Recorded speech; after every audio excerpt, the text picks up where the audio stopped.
hindi ka ordinaryong Pilipino. Ordinaryong Pilipino ako, Mr. Chair. Hindi ka ordinaryong Pilipino. Vlogger ka eh. No, I'm a manggagawa ako, Mr. Chair. Lahat pa ng ordinaryong Pilipino, vlogger. Pero ikaw, you are not important to me. Oo. Thank you, Mr. Chair. Yan. Kaya, huwag kang mag-alala. Hindi ako kailanman magdidemanda sa'yo.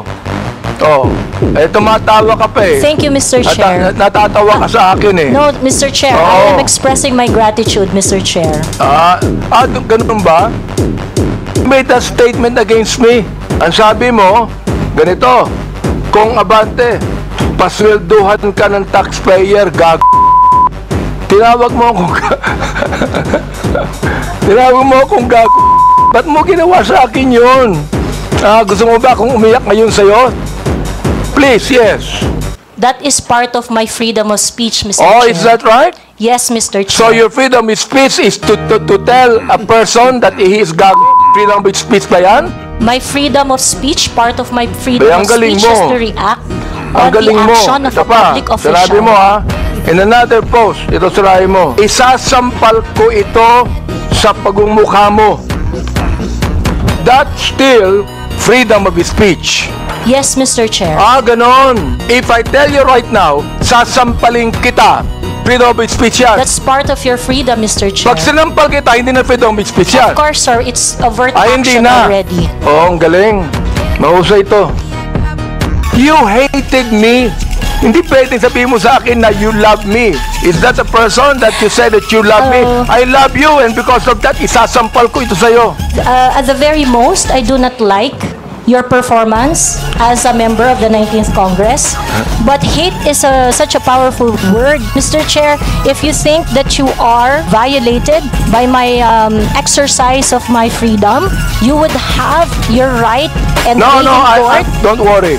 I'm not going to charge you. If I charge you in court, matatalo ka eh. Pero hindi. Kayo po mga vlogger natin, do you agree with what Miss Joey Cruz said? Sa public eye din po kami, gaya po ninyo. So, whatever content or opinions that we also post online, nakaka-receive din po kami ng mga gaya ninyo na masasakit na salita. Kaya naiintindihan po namin kung saan din kayo nanggagaling. However, ang difference lang po natin, ang atake sa amin personal, ang atake po sa inyo, on your official function. Miss Cruz, wala akong karapatang tawagin kitang gago. And I respect your opinion, Mr. Chair. Not my opinion. That is my belief. I Iba yung respect your opinion, belief, Mr. iba Chair. yung belief. Marami ring bashing ang binigay ni Miss Cruz kay Congressman Ace Barbers eh. Mr. Chair, I would just like to inform the court that there is a pending action that I have against Ace Barber. So I would like to invoke the sub judice rule on that matter. Wala namang kasong pinail eh. No, Mr. Chair, I filed a libel suit against Congressman Barber. Kay Ace Barbers. Yes, Mr. Chair. Oo. Huwag ka na mag-file ng libel suit sa akin. Wala naman akong sinabing masama sa iyo. Mr. Chair, no other than the highest court of the land has repeatedly said na hindi po masama ang pagmumura, lalong-lalo na sa mga pampublikong opisyal, especially kung ang pinatutungkulan po ay yung official functions nila. Not the person, but their official functions, Mr. Chair.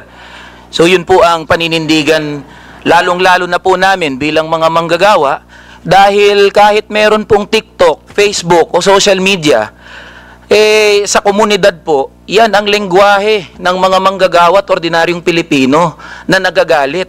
Hindi po kasalanan ng mga vlogger o ng mga gumagamit ng Facebook, TikTok, X o kung ano pa mang social media platforms kung bakit merong ganito na mga pagmumura o profanities. Ito po ay lengguwahe ng mga manggagawa at ordinaryong Pilipino na Mr. Chair. nagagalit. Mr. Elijah, hindi ko binabagit yung lingwahe ng ordinaryong Pilipino.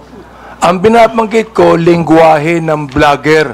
Hindi ka ordinaryong Pilipino. Mr. Chair. Tatandali lang, kasalala pa ako eh. Alright. Hindi ka ordinaryong Pilipino. Tama, mali? Ordinaryong Pilipino ako, Mr. Chair. Hindi ka ordinaryong Pilipino. Vlogger ka eh. No, I'm a manggagawa ako, Mr. Chair. Lahat pa ng ordinaryong Pilipino, vlogger? Mr. Chair, manggagawa ho Sandali ako lang, na may sandali lang. platform ho. Sandali So, lang. ordinaryong Pilipino ho ako, Sandali Mr. lang. Chair. Vlogger ka eh.